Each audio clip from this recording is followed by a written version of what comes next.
ಅಮ್ಮ ನಿನ್ನ ತೋಳಿನಲ್ಲಿ ಕಂದ ನಾನು, ನಿನ್ನ ಸಂಗ ಆಡಲೆಂದು ಬಂದೆ ನಾನು. ಈ ಹಾಡು ಎಷ್ಟು ಚೆನ್ನಾಗಿದೆ ಅಲ್ವಾ? ಹೆಸರಿನಲ್ಲೇ ಕನ್ನಡ ಎಷ್ಟಿದೆ ಅಂತ ಗೊತ್ತಾಗತ್ತೆ. ಮೊದಲ ಕನ್ನಡ ರಾಜ್ಯದ ರಾಜ ಮಯೂರ ವರ್ಮ, ಅವನ ಬಗ್ಗೆ ಅನೇಕ ಸಂಗತಿಗಳನ್ನು ಕೇಳಿದ್ದೇವೆ ನಾವು. ಆ ಹೆಸರನ್ನು ಇಟ್ಕೊಂಡು ಕದಂಬ ವಂಶಕ್ಕೆ ಸಂಬಂಧಪಟ್ಟಂತ ಸಂಗತಿ ನೆನಪು ಮಾಡಿಕೊಳ್ತಾ ಕನ್ನಡದ ಬಗ್ಗೆ ಅಭಿಮಾನವನ್ನು ಜಾಸ್ತಿ ಮಾಡಿಕೊಳ್ಳೋ ಕಾರಣಕ್ಕೋಸ್ಕರ ಈ ಒಂದು ವೇದಿಕೆಯನ್ನು ಕಟ್ಟಿಕೊಂಡು ಹೋರಾಟ ಮಾಡ್ತಾ ಇರುವಂತಹ ನಮ್ಮ ವಿಶ್ವನಾಥ್ ಗೌಡ್ರೆ, ನರಸಿಂಹ ಅವರೇ, ಶರತ್ ಅವರೇ, ಈ ವೇದಿಕೆ ಮೇಲೆ ಇರುವಂಥ ಎಲ್ಲ ಕನ್ನಡದ ಹೋರಾಟದಲ್ಲಿ ಪಾಲ್ಗೊಂಡಂಥ ಎಲ್ಲ ನಾಯಕರೇ, ಈ ಕಾರ್ಯಕ್ರಮದಲ್ಲಿ ಪಾಲ್ಗೊಂಡಿರುವಂಥ ಎಲ್ಲ ಆತ್ಮೀಯ ಬಂಧು ಭಗಿನಿಯರೇ, ಕನ್ನಡಾಭಿಮಾನಿಗಳೇ, ಪದವಿಗೋಸ್ಕರ ಯೋಚನೆ ಮಾಡುವಂಥ ಬಹಳ ಅಗತ್ಯ ಇದೆ. ಶಾಸ್ತ್ರೀಯ ಸ್ಥಾನಮಾನ ಕನ್ನಡಕ್ಕೆ ಸಿಕ್ಕಿದೆ. ಶಾಸ್ತ್ರೀಯ ಸ್ಥಾನಮಾನ ಕನ್ನಡಕ್ಕೆ ಸಿಗುವಂತ ಸಂದರ್ಭದಲ್ಲಿ ಅನೇಕ ಹೋರಾಟಗಳು ನಮಗೆ ನೆನಪಾಗತ್ತೆ, ಹೋರಾಟದ ಮಜಲುಗಳು ನಮಗೆ ನೆನಪಾಗತ್ತೆ. ಗೋಕಾಕ್ ವರದಿಯ ಹೋರಾಟ, ಗೋಕಾಕ್ ವರದಿ ಜಾರಿಗೆ ಬರಬೇಕು ಅಂತ ಹೇಳಿ ಹೋರಾಟ ಮಾಡುವಂತ ಸಂದರ್ಭದಲ್ಲಿ ಡಾಕ್ಟರ್ ರಾಜ್ಕುಮಾರ್ ಅವರ ನೇತೃತ್ವದೊಳಗಡೆ ಹೋರಾಟ ಅತ್ಯಂತ ಯಶಸ್ವಿಯಾಗಿ ರಾಜ್ಯದಾದ್ಯಂತ ನಡೆದಿತ್ತು. ಶಿವಮೊಗ್ಗ ನಗರಕ್ಕೂ ಕೂಡ ರಾಜ್ಕುಮಾರ್ ಅವರ ನೇತೃತ್ವದ ತಂಡ ಗೋಕಾಕ್ ವರದಿಯ ಹೋರಾಟದ ಹಿನ್ನೆಲೆಯಲ್ಲಿ ಬಂದಿದ್ದರು. ಸಾವಿರಾರು ಜನ ಆ ಒಂದು ಹೋರಾಟಕ್ಕೆ ಇಲ್ಲಿಗೆ ಬರುವಂತ ಸಂದರ್ಭದೊಳಗಡೆ ಸೆಕ್ಷನ್ ಬ್ರೇಕ್ ಮಾಡುವಂತ ಕಾರ್ಯದ ಆ ಒಂದು ಹೋರಾಟವನ್ನು ಕೈಗೊಂಡಿತ್ತು. ಸಾವಿರಾರು ಜನ ಜೈಲಿಗೆ ಹೋಗುತ್ತಂತೂ ನಾವು ನೋಡಿದ್ದೇವೆ. ಕನ್ನಡಕ್ಕೋಸ್ಕರ, ಕನ್ನಡ ಉಳಿಬೇಕು ಅನ್ನೋ ಕಾರಣಕ್ಕೋಸ್ಕರ ಹೋರಾಟ ಮಾಡಿ ಆ ಒಂದು ಹೋರಾಟವನ್ನು ತಡಿಬೇಕು ಅಂತ ಹೇಳಿ ಸರ್ಕಾರ, ನಮ್ಮ ದುರ್ದೈವ, ಸರ್ಕಾರ ಸೆಕ್ಷನ್ ಹಾಕಿತ್ತು, ಯಾರು ಗುಂಪು ಕಟ್ಕೊಂಡು ಹೋಗಬಾರ್ದು, ಹೋರಾಟಗಳಲ್ಲಿ ಭಾಗವಹಿಸಬಾರ್ದು, ಹೋರಾಟ ಮಾಡಬಾರ್ದು ಅಂತ ಹೇಳಿ. ಇದು ನಮ್ಮ ವಿಪರ್ಯಾಸದ ಸಂಗತಿ. ಇದು ಕನ್ನಡಕ್ಕೋಸ್ಕರ ಹೋರಾಟ ಮಾಡ್ತಾ ಇದ್ದೇವೆ, ಆದರೆ ನೀವು ಮಾಡಕೂಡ್ದು ಅಂತ ಹೇಳಿ ಸೆಕ್ಷನ್ ಹಾಕಿದ್ರು ನಮಗೆ. ಆ ಸೆಕ್ಷನ್ ಬ್ರೇಕ್ ಮಾಡಿ ಹೋರಾಟ ಮಾಡಿದಂಥ ಸಂದರ್ಭ ನನಗೆ ಇವತ್ತಿಗೂ ಕಣ್ಣಿಗೆ ಕಟ್ಟಿದಂಗಿದೆ. ನಾನು 7 ದಿನಗಳ ಕಾಲ ಗೋಕಾಕ್ ವರದಿ ಹೋರಾಟದಲ್ಲಿ ಚಳುವಳಿಯಲ್ಲಿ ಪಾಲ್ಗೊಂಡು 7 ದಿನ ಜೈಲಲ್ಲಿ ಇದ್ದಿದ್ದು ನಂಗೆ ಇವತ್ತು ನೆನಪಾಗ್ತಾ ಇದೆ. ಅಂದ್ರೆ ಯಾವ ಹಂತಕ್ಕೆ ತಲುಪಿದ್ವಿ ನಾವು, ಇವತ್ತು ಯಾವ ಹಂತದಲ್ಲಿದ್ದೀವಿ ಅಂತ ಹೇಳಿ. ನಮ್ಮ ಹೋರಾಟ ಕನ್ನಡಕ್ಕೋಸ್ಕರ ಹೋರಾಟ ಮಾಡಬೇಕಾದ್ರೆ, ಗೋಕಾಕ್ ವರದಿ ಜಾರಿಗೆ ಬರಬೇಕು ಅಂತ ಹೋರಾಟ ಮಾಡಬೇಕಾದ್ರೆ ಸರ್ಕಾರ ತಡೀತು, ಸೆಕ್ಷನ್ ಆಯಿತು. ಇವತ್ತು ಪರಿಸ್ಥಿತಿ ಬೇರೆ ಇದೆ. ಇವತ್ತಿನ ಪರಿಸ್ಥಿತಿನೇ ಬೇರೆ ತರ. ಎಲ್ಲರನ್ನೂ ತಪ್ಪಿಕೊಳ್ಳುವಂತ ಒಂದು ಸೌಜನ್ಯ ಕನ್ನಡಕ್ಕೆ, ಕನ್ನಡಾಭಿಮಾನಿಗಳಿಗೆ ಇರುವಂಥದ್ದು. ಆದ್ರೆ ಅದ್ರ ಮೇಲೆ ಕೂತು ಸವಾರಿ ಮಾಡುವಂತ ಸ್ಥಿತಿ ಇವತ್ತು ನಿರ್ಮಾಣ ಆಗ್ತಾ ಇದೆ. ನಾವು ನಮ್ಮತನವನ್ನು ಉಳಿಸ್ಕೋಬೇಕು ಅಂತ ಹೇಳಿದ್ರೆ, ತಾಯಿ ಭುವನೇಶ್ವರಿಯ ಗೌರವವನ್ನು ಕಾಪಾಡಬೇಕು ಅಂತ ಹೇಳಿದ್ರೆ, ನಾವು ಏನು ಬಹಳ ಮಾಡಬೇಕು ಅಂತೇನಿಲ್ಲ.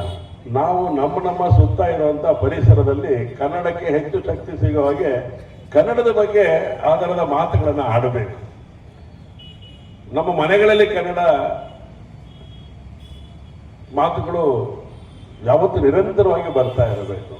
ಮನೆಯಲ್ಲಿ ಇವತ್ತು ಅನ್ನ ಅನ್ನೋ ಪದ ಇಲ್ಲ, ಇವತ್ತು ಅಕ್ಕ ಅನ್ನೋ ಪದ ಇಲ್ಲ, ಇವತ್ತು ಚಿಕ್ಕಪ್ಪ ಚಿಕ್ಕಮ್ಮ ಅನ್ನೋ ಪದಗಳೇ ಇಲ್ಲ. ಇವತ್ತು ಎಲ್ಲರೂ ಆಂಟಿ ಅಂಕಲ್ಗಳು ಆಗಿಬಿಟ್ಟಿದ್ದಾರೆ. ಹೀಗೆ ನಾವು ಬದಲಾವಣೆ ಆಗೋಗ್ಬಿಟ್ಟಿದ್ದೇವೆ. ಸಂಬಂಧಗಳೇ ಇವತ್ತಿನ ದಿವಸ ಅಕ್ಕ ಅಂತ ಹೇಳಿದಾಗ ಬರುವಂತ ಭಾವನೆಗಳೇ ಬೇರೆ, ಇವು ನಮ್ಮ ಸಿಸ್ಟರ್ ಅಂತೇಳಿ ಪರಿಚಯ ಮಾಡ್ಕೊಡುವಂತ ಬರುವಂತ ಭಾವನೆಗಳೇ ಬೇರೆ. ಇವು ನಮ್ಮ ಅಕ್ಕ ಅಂತ ಹೇಳಿದಾಗ, ನಮ್ಮ ತಂಗಿ ಅಂತೇಳಿ ಪರಿಚಯ ಮಾಡ್ಕೊಡುವಂತ ಸಂದರ್ಭದಲ್ಲಿ ಭಾವನೆಗಳು ಅರಳುತ್ತೆ. ಇವು ನಮ್ಮ ಸಿಸ್ಟರ್ ಅಂತ ಹೇಳಿದಕ್ಕೆ ಅರ್ಥನೇ ಇಲ್ಲ, ಭಾವನೆಗಳು ಅದರೊಳಗಡೆ ಅಡಕ ಆಗಿರೋದಿಲ್ಲ. ಹೀಗೆ ನಾವು ಎಲ್ಲ ಸಂಗತಿಗಳನ್ನು ಗಮನಿಸಿ ನಾವು ಯೋಚನೆಯನ್ನು ಮಾಡಿ ಮಾತುಗಳನ್ನು ಆಡಬೇಕಾಗತ್ತೆ. ಅಮ್ಮಂಗೆ ಮಮ್ಮಿ ಮಾಡಿಬಿಟ್ಟಿದ್ದೇವೆ ನಾವು. ಮಮ್ಮಿ ಅಂದ್ರೆ ಅದು ಡೆಡ್ ಬಾಡಿ ಅಂತ ಕರೀತಾರೆ ಅದನ್ನು. ಕನ್ನಡದ ಭಾಷೆಯನ್ನ ಹೇಗೆ ಬದಲಾವಣೆ ಆಗಿದೆ ಅಂತ ಹೇಳಿ. ಮಮ್ಮಿ ಅಂತ ಸಿನಿಮಾ ಬಂದಿದ್ದು ನಾವು ನೋಡಿದ್ದೇವೆ, ದೆವ್ವದ ಸಿನಿಮಾ ಅದು. ಜೊತೆಗೆ ಎಲ್ಲರೂ ಹೇಳಿದ್ದಲ್ಲ ನಾನು, ಮಮ್ಮಿ ಅಂದ್ರೆ ಡೆಡ್ ಬಾಡಿ ಅಂತ ಹೇಳಿ. ಆ ರೀತಿ ಒಂದು ಅರ್ಥ ಬರುವಂತ ಮಾತನ್ನ, ಆ ಒಂದು ಅಕ್ಷರವನ್ನ, ಆ ಪದವನ್ನ ನಮ್ಮ ತಾಯಿಗೆ ಕರೆಯುವಂತ ಸ್ಥಿತಿ ಇವತ್ತು ಈ ದೇಶದಲ್ಲಿದೆ, ನಮ್ಮ ರಾಜ್ಯದಲ್ಲಿದೆ. ಹಾಗಾಗಿ ಕನ್ನಡಕ್ಕೆ ಶಕ್ತಿ ಸಿಗದು ಯಾವಾಗ ಅಂತ ಹೇಳಿದ್ರೆ, ಅಮ್ಮನಿಗೆ ಅಮ್ಮ ಅಂತ ಅಂದಾಗ, ಅಣ್ಣನಿಗೆ ಅಣ್ಣ ಅಂತ ಕರೆದಾಗ, ಅಕ್ಕನಿಗೆ ಅಕ್ಕ ಅಂತ ಕರೆದಾಗ, ಚಿಕ್ಕಮ್ಮನಿಗೆ ಚಿಕ್ಕಮ್ಮ ಅಂತ ಕರೆದಾಗ, ದೊಡ್ಡಮ್ಮನಿಗೆ ದೊಡ್ಡಮ್ಮ ಅಂತ ಕರೆದಾಗ ಮಾತ್ರ ಈ ಭಾಷೆಗಳು ಉಳಿಯುತ್ತೆ. ನಮ್ಮ ಮನೆಗಳಲ್ಲಿ ಬರೀ ಅಮ್ಮ ಅಪ್ಪಂದ್ರಿಗಲ್ಲ, ಅನ್ನ ಅಂತೇಳಿ ಕರೆಯುವಂತ ಸಂಗತಿ ಅನ್ನ ಇವತ್ತು ರೈಸ್ ಆಗೋಗ್ಬಿಟ್ಟಿದೆ. ಅನ್ನನೇ ರೈಸ್. ಅಮ್ಮ ಅನ್ನ ಸ್ವಲ್ಪ ಬಡಿಸು ಅಂತ ಹೇಳೋದಕ್ಕೂ ಸ್ವಲ್ಪ ರೈಸ್ ಹಾಕು ಅಂತ ಹೇಳೋದಕ್ಕೂ ಬಹಳ ವ್ಯತ್ಯಾಸ ಇದೆ. ಭಾವನೆಗಳಲ್ಲೇ ವ್ಯತ್ಯಾಸ ಆಗುತ್ತೆ. ಹಾಗಾಗಿ ಎಲ್ಲ ಸಂಗತಿಗಳನ್ನು ಗಮನಿಸಬೇಕು ಅಂತೇಳಿ ನಾನು ವಿನಂತಿ ಮಾಡ್ತೇನೆ. ಅಮ್ಮ ಅನ್ನ ಬಡಿಸು ಅಂತ ಕೇಳುವಂತ ಪ್ರವೃತ್ತಿಯನ್ನ ನಾವಾದ್ರೂ ಕೂತ್ಕೊಂಡು ಅದ್ರ ಬಗ್ಗೆ ಆಲೋಚನೆಯನ್ನು ಮಾಡಬೇಕು. ಹಾಗಾದಾಗ ಕನ್ನಡಕ್ಕೆ ಅದರದ್ದೇ ಆದಂತ ಶಾಸ್ತ್ರೀಯ ಸ್ಥಾನಮಾನ ಸಿಕ್ಕಂತ ಸಂದರ್ಭದಲ್ಲಿ ನಾವು ಅತ್ಯಂತ ಹೆಮ್ಮೆಯಿಂದ ಈ ಒಂದು ಕನ್ನಡಿಗರು ಅಂತ ಹೇಳ್ಕೊಳ್ಳೋಕೆ ಅವಕಾಶಗಳಿದೆ. ಹಾಗಾಗಿ ಕನ್ನಡ ನಾಡು ನುಡಿ ಗಡಿಯ ರಕ್ಷಣೆಗಳನ್ನ ನಾವು ಮಾಡ್ಕೋಬೇಕು. ನಾವು ಒಟ್ಟಾಗಿ ಯೋಚನೆ ಮಾಡಿದ್ರೆ ಇದೆಲ್ಲದೂ ಕೂಡ ನಡೆಯುತ್ತೆ. ಒಟ್ಟಾಗಿ ಕಾರ್ಯ ಮಾಡಿದ್ರೆ ಇದೆಲ್ಲದೂ ಕೂಡ ಯಶಸ್ವಿ ಆಗತ್ತೆ. ಆ ಹಿನ್ನೆಲೆ ನಾವೆಲ್ಲೂ ಕೂಡ ಒಟ್ಟಾಗಿ ಮಾಡೋಣ ಅನ್ನೋ ಮಾತನ್ನು ಮಾತ್ರ ಈ ಸಂದರ್ಭ ಹೇಳ್ತಾ, ವಿಶೇಷವಾಗಿ ಗಾರಾ ಶ್ರೀನಿವಾಸರು ಇಲ್ಲಿ ಕೂತಿದ್ದಾರೆ. ಗಾರಾ ಶ್ರೀನಿವಾಸ್ ಬರೆಯುತ್ತಿದ್ದಾರೆ ಅಂತೇಳಿ ಅವರು ಕ್ಯಾಪ್ಷನ್, ನಾನೀಗ ತಮಾಷೆ ಅರುಣ್ ಹತ್ರ ಹೇಳಿದೆ, ಗಾರಾಶ್ರೀ ಬರೆಯುತ್ತಿದ್ದಾರೆ ಅಂತೇಳಿ ನೆಕ್ಸ್ಟ್ ಕ್ಯಾಪ್ಷನ್ ಚೇಂಜ್ ಆಗಬೇಕು ಅಂತೇಳಿ. ಹೀಗೆ ಕನ್ನಡದ ಬಗ್ಗೆ ವಿಶೇಷವಾಗಿ ಅಭಿಮಾನ ಇಟ್ಕೊಂಡಿರುವಂತ ಶ್ರೀನಿವಾಸ ಅವರು. ನಾವೆಲ್ಲರೂ ಕೂಡ ಹೋರಾಟದಲ್ಲಿ ಪಾಲ್ಗೊಂಡಿರುವಂತಲೇ ಇದ್ದೇವೆ. ಮುಂದುವರಿಸಬೇಕು ನಮ್ಮ ಹೋರಾಟಗಳನ್ನ.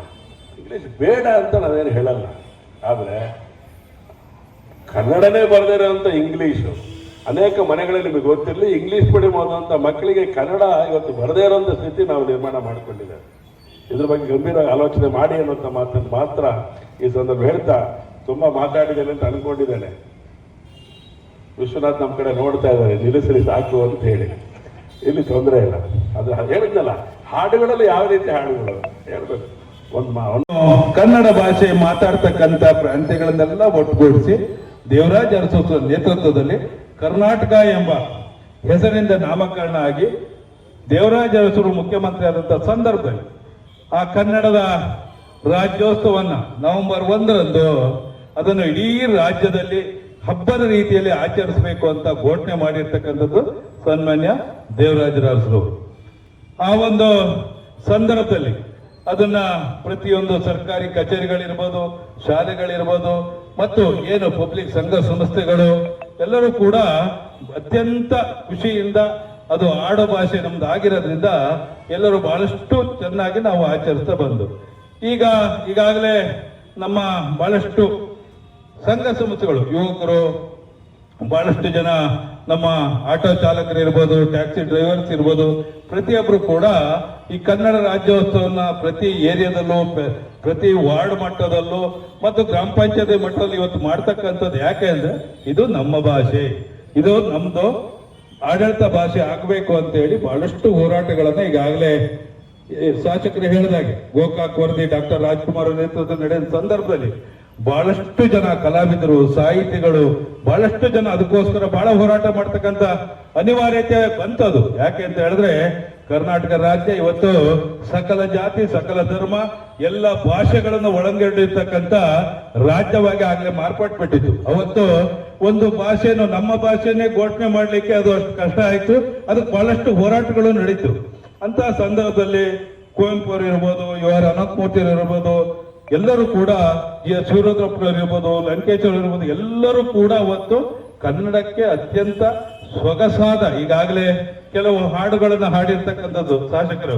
ಯಾಕೆ ಅಂತ ಹೇಳಿದ್ರೆ ಅವೆಲ್ಲ ದಿನ ದಿನ ದಿನ ಮರೆ ಮಾಡ್ತಾ ಇದ್ದಾವೆ. ಇವತ್ತು ನಾವು ಅದನ್ನು ಬಿಡಬಾರ್ದು. ಯಾವತ್ತು ನಾವು ಭಾಷೆಯನ್ನು, ನೆಲವನ್ನು, ಜಲವನ್ನು ಗೌರವಿಸೋದಿಲ್ವೋ ಅದು ನಮ್ಮಿಂದ ದೂರ ಆಗ್ತದೆ. ನಾವು ಎಲ್ಲೋ ಒಂದ್ ಕಡೆ ತುಳಿತಕ್ಕೆ ಒಳಗಾಗ್ತೀವಿ ಅಂತ ಮನೋಭಾವನೆ ಬರ್ತದೆ ಜನಗಳಲ್ಲಿ ಅಂತ. ಆದ್ರೆ ಇವತ್ತು ಅದಕ್ಕೋಸ್ಕರ ನಮ್ಮ ಸಿದ್ದರಾಮಯ್ಯನವರ ನೇತೃತ್ವದ ಸರ್ಕಾರ ಇವತ್ತು ಕನ್ನಡವನ್ನು ಈಗಾಗಲೇ ಆಡಳಿತ ಭಾಷೆಯಾಗಿ ಘೋಷಣೆ ಮಾಡಿದೆ. ಅದಾದ ನಂತರದಲ್ಲಿ ಬಹಳಷ್ಟು ಕಾರ್ಪೊರೇಟ್ ಕಂಪನಿಗಳು ಕನ್ನಡದಲ್ಲಿ ನಮಗೆ ಇವತ್ತು ವ್ಯವಹಾರ ಮಾಡ್ಲಿಕ್ಕೆ ಬಹಳ ಕಷ್ಟ ಆಗ್ತದೆ ಅಂತ ಇನ್ನು ಅದು ಕೂಡ ಚರ್ಚೆಯಲ್ಲಿದೆ. ಈಗಾಗಲೇ ಸರ್ಕಾರಿ ಕಚೇರಿಗಳಲ್ಲಿ ಕೂಡ ನಿಮ್ಗೆ ಆಡಳಿತ ಭಾಷೆಯನ್ನಾಗಿ ಈಗಾಗಲೇ ಮಾಡಿ ಆಗಿದೆ. ಆದ್ರೆ ಇವತ್ತು ಕಾರ್ಪೊರೇಟ್ ಕಂಪನಿಗಳು ಇವತ್ತು ಬಹಳಷ್ಟು ಜನ ಸಾಫ್ಟ್ವೇರ್ ಇಂಜಿನಿಯರ್ಸ್ ಇರ್ಬೋದು, ಬೇರೆ ಬೇರೆ ಇರ್ಬೋದು, ಇವತ್ತು ಹೊರ ರಾಜ್ಯದಲ್ಲಿ ಇಂಟರ್ನ್ಯಾಷನಲ್ ಲೆವೆಲ್ ನಲ್ಲಿ ಆ ಉದ್ಯೋಗವನ್ನು ಮಾಡಬೇಕಾದ್ರೆ ಭಾಷೆಗಳ ಅನಿವಾರ್ಯತೆನೂ ಕೂಡ ಇದೆ. ಹಾಗಾಗಿ ಅದೆಲ್ಲವನ್ನು ಮನಗೊಂಡು ಇವತ್ತು ಕನ್ನಡಕ್ಕೆ ಒತ್ತು ಕೊಟ್ಟು ಇವತ್ತು ಪ್ರತಿ ರಾಜ್ಯದಲ್ಲೂ ಕೂಡ ಏನು ನವೆಂಬರ್ 1ರಂದು ನಾವು ಕನ್ನಡ ರಾಜ್ಯೋತ್ಸವವನ್ನು ಆಚರಣೆ ಮಾಡಿ ನವೆಂಬರ್ ತಿಂಗಳಲ್ಲಿ ಮುಗಿಸ್ತಾ ಇದ್ದು. ಆದ್ರೆ ಸರ್ಕಾರ ಇದನ್ನ ಇಡೀ ವರ್ಷದ ಹಬ್ಬವನ್ನಾಗಿ ಈಗಾಗಲೇ ಘೋಷಣೆ ಮಾಡಿದೆ.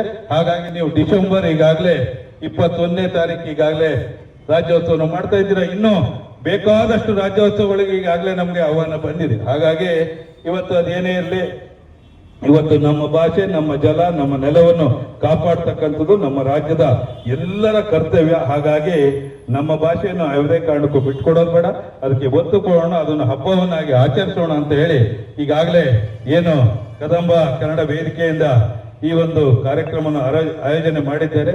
ಇವತ್ತು ಭುವನೇಶ್ವರಿಯ ತಾಯಿಯ ಒಂದು ಆಶೀರ್ವಾದದೊಂದಿಗೆ ಮತ್ತೊಮ್ಮೆ ನಾನು ಶುಭಾಶಯಗಳನ್ನು ಕೋರಿ ನನ್ನ 2 ಮಾತು ಕೂರ್ತೀನಿ. ಜೈ ಹಿಂದ್. ಕನ್ನಡ ರಾಜ್ಯೋತ್ಸವದ ಶುಭಾಶಯಗಳನ್ನು ಕೋರುತ್ತಾ ವೇದಿಕೆ ಮೇಲೆ ಉಪಸ್ಥಿತರಿರುವಂತಹ ಎಲ್ಲ ಗಣ್ಯ ಮಹನೀಯರಿಗೂ ನನ್ನ ಶರಣಾರ್ಥಿಗಳು. ಬಂಧುಗಳೇ, ನಮ್ಮ ಅಧ್ಯಕ್ಷರಾಗಿರ್ಬೋದು, ನಮ್ಮ ಶಾಸಕರಾಗಿರ್ಬೋದು ಹೇಳಿದ್ರು ನವೆಂಬರ್ 1ಕ್ಕೆ ಕನ್ನಡ ರಾಜ್ಯೋತ್ಸವ ಆಚರಣೆ ಮಾಡಲತ್ತೆ. ಡಿಸೆಂಬರ್ 21ಕ್ಕೂ ಸಹ ಕನ್ನಡ ರಾಜ್ಯೋತ್ಸವ ಕಾರ್ಯಕ್ರಮ ಆಚರಣೆ ಮಾಡ್ತಿದ್ದಾರೆ. ಸರ್ಕಾರದಿಂದ ಅನುಮೋದನೆ ಕೂಡ ಆಗಿದೆ ಅಂತೇಳಿ ನಾವು ಕಳೆದ 11 ವರ್ಷದಿಂದನೂ ಕನ್ನಡ ರಾಜ್ಯೋತ್ಸವ ಕಾರ್ಯಕ್ರಮವನ್ನು ನವೆಂಬರ್ 1ಕ್ಕೆ ಮಾತ್ರ ಸೀಮಿತವಾಗಿರದೆ ವರ್ಷದ 365 ದಿನನೂ ನಿತ್ಯೋತ್ಸವ ಆಗಬೇಕು ಅನ್ನೋ ಒಂದು ಉದ್ದೇಶದಿಂದ ಕನ್ನಡ ರಾಜ್ಯೋತ್ಸವವನ್ನು ನಾವು ಡಿಸೆಂಬರ್ ಕೊನೆಯಲ್ಲಿ, ವರ್ಷದ ಕೊನೆಯಲ್ಲಿ ಆಚರಣೆ ಮಾಡ್ಕೊಂಡು ಬರ್ತಾ ಇರತಕ್ಕದ್ದು. ಬಂಧುಗಳೇ, ಕನ್ನಡವನ್ನು ಕಟ್ಟುವಂತ ಕೆಲಸ, ಬೆಳೆಸುವಂತ ಕೆಲಸ ಬರೀ ಕನ್ನಡ ಪರ ಸಂಘಟನೆಗಳಿಂದ ಮಾತ್ರ ಸಾಧ್ಯ ಇಲ್ಲ. ಯಾಕಪ್ಪ ಅಂತಂದ್ರೆ ಇಲ್ಲಿ ಕರ್ನಾಟಕದಲ್ಲೇ ಹುಟ್ಟಿದೀವಿ, ಬೆಳೆದಿದ್ದೀವಿ ಅಂದಮೇಲೆ ನಾವು ನಮ್ಮ ಮನೆಯಲ್ಲಿ ನಮ್ಮ ತಂದೆ ತಾಯಿಗೆ ಎಷ್ಟು ಗೌರವ ಕೊಡ್ತೀವಿ ಅದೇ ಗೌರವನ್ನ ಕನ್ನಡಕ್ಕೆ, ಭಾಷೆಗೆ ಕೊಟ್ರೆ ಮಾತ್ರ ಕನ್ನಡ ಉಳಿಲಿಕ್ಕೆ ಹಾಗೂ ಬೆಳೆಸಲಿಕ್ಕೆ ಸಾಧ್ಯ ಅಂತೇಳಿ ಈ ಸಂದರ್ಭದಲ್ಲಿ ಹೇಳಲಿಕ್ಕೆ ಬಯಸ್ತೇನೆ. ಯಾಕಪ್ಪ ಅಂತಂದ್ರೆ ಯಾವುದೋ ಒಂದು ನಾಡಿನ ವಿಚಾರದಲ್ಲಾಗಿರ್ಬೋದು, ಕಾವೇರಿ ವಿಚಾರದಲ್ಲಾಗಿರ್ಬೋದು, ನಿರಾಶ್ರಿತರ ಪರವಾಗಿರ್ಬೋದು, ನಿರ್ಗತಿಗಳ ಪರವಾಗಿರ್ಬೋದು, ನೊಂದೋರ್ ಪರವಾಗಿರ್ಬೋದು, ಏನೇ ಒಂದು ಸಮಸ್ಯೆ ಆಯ್ತು ಅಂತಂದ್ರೆ ಮೊದಲು ಬೀದಿಗಿಳಿದು ಹೋರಾಟ ಮಾಡುವಂತಕ್ಕದ್ದು ಕನ್ನಡ ಪರ ಸಂಘಟನೆಗಳು ಹಾಗೂ ಹಲವಾರು ಸಂಘಟನೆಗಳು. ಆದ್ರೆ ಬೇರೆ ಯಾರು ಜನಸಾಮಾನ್ಯರಾಗಿರ್ಬೋದು, ಬೇರೆ ಯಾರು ಆಗಿರ್ಬೋದು ಯಾವುದಕ್ಕೂ ಬರಲ್ಲ. ಯಾಕಪ್ಪ ಅಂತಂದ್ರೆ ಕೆಲವರು ಹೊರ ರಾಜ್ಯಗಳಿಂದ ಉದ್ಯೋಗ ಅರಸಿ ಏನ್ ಬಂದಿರ್ತಾರೆ ಇಲ್ಲಿ ಜೀವನ ಕಟ್ಕೊಂಡ್ಲಿಕ್ಕೆ, ಅವರಿಗೆ ಇಲ್ಲೇ ದುಡಿಮೆ ಬೇಕು, ದುಡ್ಬೇಕು, ವ್ಯವಹಾರ ಬೇಕು. ಆದ್ರೆ ಭಾಷೆ ಬೇಡ, ಕನ್ನಡಿಗರು ಬೇಡ ಅಂತಂದ್ರೆ ಯಾವ ಲೆಕ್ಕ? ಬಂಧುಗಳೇ, ನಾವು ಕನ್ನಡ ಪರ ಸಂಘಟನೆಗಳು ನಾವು ಒಂದು ಹೋರಾಟ ಮಾಡಕರೆ ಆಗಿರ್ಬೋದು, ಒಂದು ಕಾರ್ಯಕ್ರಮ ಮಾಡಕರೆ ಆಗಿರ್ಬೋದು. ಇವತ್ತು ಬೆಳಗ್ಗೆ ಸಾಕಷ್ಟು ಸಮಸ್ಯೆ ಆಯ್ತು ಇಲ್ಲಿ ಕಾರ್ಯಕ್ರಮ ಕಡ್ಡಿಯಾಗಿದ್ರೆ ನಾನು ಕೂಡಲೇ ನಾನು ಶಾಸಕರಿಗೆ ಫೋನ್ ಮಾಡ್ತಾ ಇದ್ದೆ. ಯಾಕೆಂದ್ರೆ ನಾವು 10 ಗಂಟೆಯಿಂದ 12 ಗಂಟೆವರೆಗೂ ಸ್ಟೇಜ್ ಹಾಕಕ್ಕಾಗ್ಲಿಲ್ಲ. ಪಾಪ ನಾವು ಆರಕ್ಷಕ ಠಾಣೆ ಸಿಬ್ಬಂದಿಯವರು ತಪ್ಪಲ್ಲ, ಕಾರಣಾಂತರಗಳಿಂದ ಸಾಕಷ್ಟು ತೊಂದರೆಗಳಾಯ್ತು. ಒಂದೊಂದು ರೀತಿಯಲ್ಲಿ ಒಬ್ಬೊಬ್ರ ಮೇಲೆ ಎತ್ತಾಕಿದ್ರು, ಆದ್ರೂ ತೊಂದರೆ ಆಯ್ತು. ಆದ್ರೂ ಪಾಪ ಎಲ್ಲರೂ ಬಗೆಹರಿಸ್ಕೊಟ್ರು. ಸಮಸ್ಯೆ ಆಗಿತ್ತು ಅಂದ್ರೆ ಈಗ ನಮ್ಮಿಂದ ಹೋರಾಟಗಾರರಿಗೆ ಅಲ್ಲಿ ಸ್ಪಂದಿಸಿಲ್ಲ, ಬೆಲೆ ಕೊಟ್ಟಿಲ್ಲ ಅಂದ್ರೆ ಏನ್ ಮಾಡೋಣ? ನಾನು ಶಾಸಕರಿಗೆ ಮಾಡೇ ಮಾಡ್ತಿದ್ದೆ ಖಂಡಿತವಾಗ್ಲು. ನಾನು ಸಂಜೆ ಇರ್ತೀನಿ ಅಂತಾನೆ ಹೇಳಿದ್ದೆ. ನಾನು ಸರ್ಕಲ್ ಇನ್ಸ್ಪೆಕ್ಟರ್ಗಾಗ್ಲಿ DSP ಸಾಹೇಬ್ರಿಗಾಗ್ಲಿ ಮಾಡಿದ್ದೆ. ಮಾಡಿದಾಗ ಇಲ್ಲಿ ಪರ್ಮಿಷನ್ ತಗೊಂಡಿದ್ದೀನಿ, ಎಲ್ಲ ಮಾಡಿದ್ದೀನಿ. ಆದ್ರೂ ನಮಗೆ ಕಾರ್ಯಕ್ರಮಕ್ಕೆ ಕೆಲವು ಕಾರಣಾಂತರಗಳಿಂದ ಅಡ್ಡಿ ಆಯ್ತು. ಆ ಟೈಮಲ್ಲಿ ನಾನು ಶಾಸಕರಿಗೆ ಗಮನಕ್ಕೆ ತರ್ತೀನಿ, ಇಲ್ಲ ಅಂತಂದ್ರೆ ನಾವು ಕಾರ್ಯಕ್ರಮ ಮಾಡೋಣ ಎಂದ್ವಿ. ಪಾಪ ಆದ್ರೂ ನಮಗೆ ಆರಕ್ಷಕ ಠಾಣೆ ಸಿಬ್ಬಂದಿಯವರು ಸಾಕಷ್ಟು ಸಮಸ್ಯೆ ಇದ್ರು ಎಲ್ಲ ಬಗೆಹರಿಸಿ ನಮಗೆ ಕಾರ್ಯಕ್ರಮ ಮಾಡ್ಲಿಕ್ಕೆ ಅನುವು ಮಾಡಿಕೊಟ್ರು. ಬಂಧುಗಳೇ, ನಾನು ಈ ಕಾರ್ಯಕ್ರಮ ಸುಂದರ ಸಂಜೆ ಕಾರ್ಯಕ್ರಮಕ್ಕೆ ವಿಶೇಷವಾಗಿ ಎಲ್ಲ ಗಣ್ಯಮಾನ್ಯರು ಆಗಮಿಸಿದ್ದಾರೆ. ಯಾಕೆಂದ್ರೆ ಎಲ್ಲರೂ ರಸಮಂಜರಿ ಕಾರ್ಯಕ್ರಮ ನೋಡ್ಲಿಕ್ಕೆ ಆಯ್ತಿದ್ದೀರಾ. ಹಂಗಾಗಿ ನಾನು ಹೆಚ್ಚೊತ್ತು ಮಾತಾಡಲ್ಲ. ನಮ್ಮ ದಲಿತ ಸಂಘರ್ಷ ಸಮಿತಿ ನಾಯಕರುಗಳಾಗಿರ್ಬೋದು, ಶಾಸಕರಾಗಿರ್ಬೋದು, ಅಧ್ಯಕ್ಷಗಳಾಗಿರ್ಬೋದು, ಶರತ್ತಣ್ಣರಾಗಿರ್ಬೋದು, ನರಸಿಂಹಣ್ಣರಾಗಿರ್ಬೋದು, ಗಾರ ಸಿನ್ನಣ್ಣರಾಗಿರ್ಬೋದು, ಚನ್ನಣ್ಣರಾಗಿರ್ಬೋದು, ಪ್ರತಿಯೊಬ್ರು ಎಲ್ಲರೂ ಆಗಮಿಸಿದ್ದಾರೆ. ನಮ್ಮ ಉಮಾಕಾಂತಣ್ಣರಿಂದ ಹಿಡಿದು ಪ್ರತಿಯೊಬ್ರು ಆಗಮಿಸಿದ್ದಾರೆ. ಉಮಾಕಾಂತಣ್ಣನವ್ರ ಬಗ್ಗೆ ಹೇಳಬೇಕು ಪಾಪ. ಯಾಕಪ್ಪ ಅಂದ್ರೆ ಈ ಕಾರ್ಯಕ್ರಮದ ಮುಖ್ಯ ರೂವಾರಿನೇ ಅವರು. ಪಾಪ ಉದ್ಯೋಗ ಮಾಡ್ಕೊಂಡು, ವ್ಯವಹಾರ ಮಾಡ್ಕೊಂಡು, ಉದ್ಯಮ ಮಾಡ್ಕೊಂಡಿದ್ರು. ಸಂಘಟನೆಗಳಾಗಿರ್ಬೋದು, ಬೇರೆ ಒಂದು ವಿಚಾರದಲ್ಲಾಗಿರ್ಬೋದು, ಏನೇ ಒಂದು ಫೋನ್ ಮಾಡಿದ್ರು ತತ್ಕ್ಷಣಕ್ಕೆ ಸ್ಪಂದಿಸಿ ನಮ್ಮ ಜೊತೆಲಿರ್ತಾರೆ. ಅವರಿಗೆ ನಾನು ವಿಶೇಷವಾದ ಧನ್ಯವಾದಗಳನ್ನು ತಿಳಿಸ್ತೇನೆ. ಇಲ್ಲಿ ಒಂದು ಕಾರ್ಯಕ್ರಮ, ಏನೋ ಒಂದು ಫಂಕ್ಷನ್ ಅಂದ್ರೆ ಅದು ಚೆನ್ನಾಗಿ ಬರೋದ್ ಕಷ್ಟ. ಅಂತದ್ರಲ್ಲಿ 100 ಜನ 6 ಗಂಟೆಯಿಂದಾನೇ ಕಾಯ್ದಿದ್ದೀರಾ. ಇಷ್ಟೆಲ್ಲ ಕಾರ್ಯಕ್ರಮಕ್ಕೆ 6 ಗಂಟೆಯಿಂದಾನೇ ಕಾಯ್ದಿದ್ದೀರಾ ಅಂದ್ರೆ ಅದು ಕನ್ನಡ ಪರ ಸಂಘಟನೆ ತಾಯಿ ಭುವನೇಶ್ವರಿಗಿರೋ ಶಕ್ತಿ ಅಂತೇಳಿ ಹೇಳಲಿಕ್ಕೆ ಬಯಸ್ತಾ 2 ಮಾತುಗಳನ್ನ ಮುಗಿಸ್ತಾ ಇದ್ದೇನೆ. ಕನ್ನಡ ಅಂದ್ರೆ ಒಂದು ಹವ ಇರ್ಬೇಕು, ಕನ್ನಡಿಗ ಅಂದ್ರೆ ಒಂದು ಭಯ ಇರ್ಬೇಕು, ಕರ್ನಾಟಕ ಅಂದ್ರೆ ಅದು ಯಾರೇ ಆದ್ರೂ ಸರಿ ಎತ್ತೆತ್ತ ಸೆಲೆ ಕಡಿಬೇಕು ಅಂತ ಹೇಳ್ತಾ ನನ್ನ 2 ಮಾತುಗಳನ್ನ ಮುಗಿಸ್ತಾ ಇದ್ದೇನೆ. ಜೈ ಹಿಂದ್, ಜೈ ಕರ್ನಾಟಕ. ಮತ್ತೆ